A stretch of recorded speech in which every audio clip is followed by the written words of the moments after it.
నాకు కొంచెం వైవిధ్యంగా అనిపించింది లీలా అండ్ టీమ్ వాళ్ళది.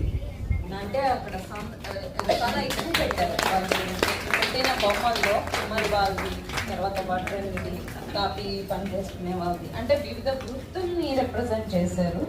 అదొకటి. వాళ్ళ ప్లాంటేషన్ అనేది మనకి అసలు మొక్కలే ముఖ్యం కాదు, మనం ఇలా బతుకున్నాము అంటే మనం ఆనందంగా ఉన్నాం అంటే మొక్కలే, దాన్ని వాళ్ళు వృత్తిగా ఎంచుకొని చేస్తున్నారు. అది దానికి ఫస్ట్ ప్రైజ్ అని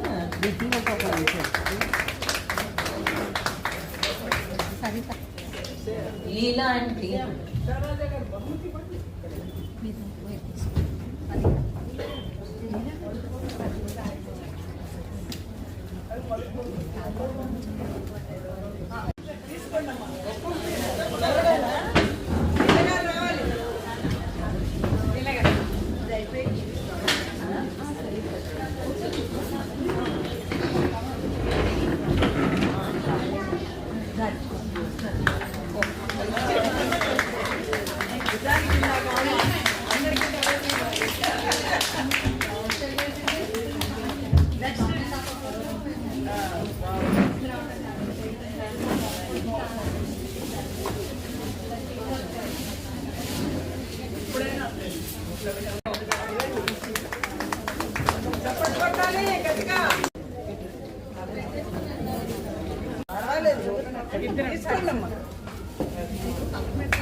బొమ్మలు కలుపుకుంటే మన దేవతలు మన సాంప్రదాయాన్ని పెడతాం.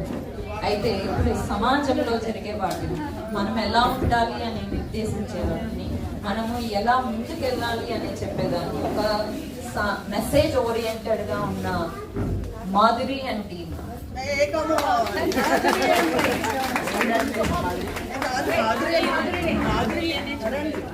అంటే బ్యూటీషియన్ కోర్స్ నేర్చుకుని ఎలా ముందుకెళ్ళాలి, అల్లిక ఎలా మనకంతా ఒక సంపాదన తీసుకోవాలి. తర్వాత యాంటీ ఆల్కహాల్ అని చెప్పారు, చాలా బాగా చెప్పారు. ఆల్కహాల్ నుంచి తపస్విగా అని. నిజంగా ఆల్కహాల్ ని వదిలేసి వాళ్ళ కుటుంబానికి ఉపయోగపడే విధంగా చాలా మెసేజ్ ఓరియంటెడ్ గా ఉంది. అందుకని వాళ్ళకి స్పెషల్ ప్రైజ్ గా ఇచ్చాము. ఇంకొకటి ఏంటి అంటే ఈ బొమ్మలు